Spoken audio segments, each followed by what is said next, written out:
وعلیکم السلام. مرزي څنګه سو هغه جان؟ ښه یم اوس ستړی یم، بدن مې درد کوي، د ستوني څخه ډېر په عذاب یم. راسه هغه ډوډۍ یې مه وخوره، برکت دوا یې خوړلې، ګولۍ دې خوړلې. ډوډۍ مې زړه نه غواړي چې ویې خورم، نو ستا لپاره به وخورم. پلاره زه هم پاته کېږم که څه ته اړتیا وه زه درته راوړم.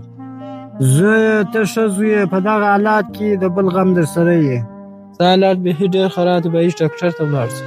ډاکټر ته نو څنګه ځو، نو خو روپۍ نشته، دا خو نوم ستونزه ده چې شی نه وي پر میدان باندې نه دی. اوس یو شی وای باره به تللي وای.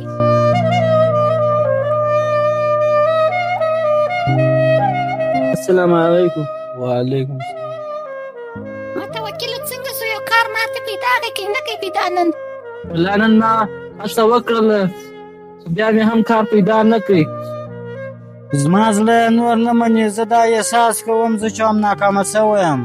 پلاره مه خفه کېږه، زه به ستا د خوشحالولو دپاره هر څه وکړم. ته زما امید یې، که څه هم معیوبه یې خو زړه دې پاک دی. زه به تل هڅه وکړم چې کورنۍ خوشحاله کړم. دا حالات یوازې د پلار نه دی، موږ به ټوله مبارزه کوو او دا ستونزې به حلوو.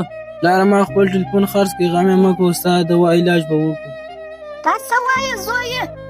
هغه ټلیفون په روپو به دې خپل د ځان کار کړی وای، ستا د پلار د دوا نه به پیدا سي. که څه هم معیوبه یې خو زړه دې غټ دی، ستا ټلیفون زما د دوا لپاره خرڅ کړي. زویه ته د کور رڼا یې، ستاسې د پلار غم در سره دی. زه خوشحاله یم چې مرسته مې سره وکړه. پلار خوشحاله یې، زه هم خوشحاله یم. ما تا ته ډېرې ناکې خبرې کړي دي زویه، ته په زړه ډېر صفا یې، بخښه راته وکړه. پلاره زه پوهېږم ته په مذاق لرې، زه به هم هڅه وکړم چې کورنۍ خوشحاله وساتم، موږ ټوله سره یو یو او ستونزې به هم یو ځای حلوو. زه ډېر خوشحاله یم چې په رښتیا سره زما غم ستا سره در سره دی. هره ستونزه پای لري، موږ باید صبر وکړو او یو د بل سره مرسته وکړو. پلار اوس ښه دی چې دوا وکړي، نور به هم سم شي. سبا خیر زم خامخا انشاءالله کار پیدا کوم، چېرې کم کېږي کار پیدا کوم. زه دا یوازې غواړم چې تاسې خوشحاله اوسئ، تاسې دعاګانې نور هم زما زړه ته سکون راکوي. کورنۍ یو بل ته د مینې او صبر درس ورکوي، همداسې باید په ګډه او محبت باندې ژوند وکړو.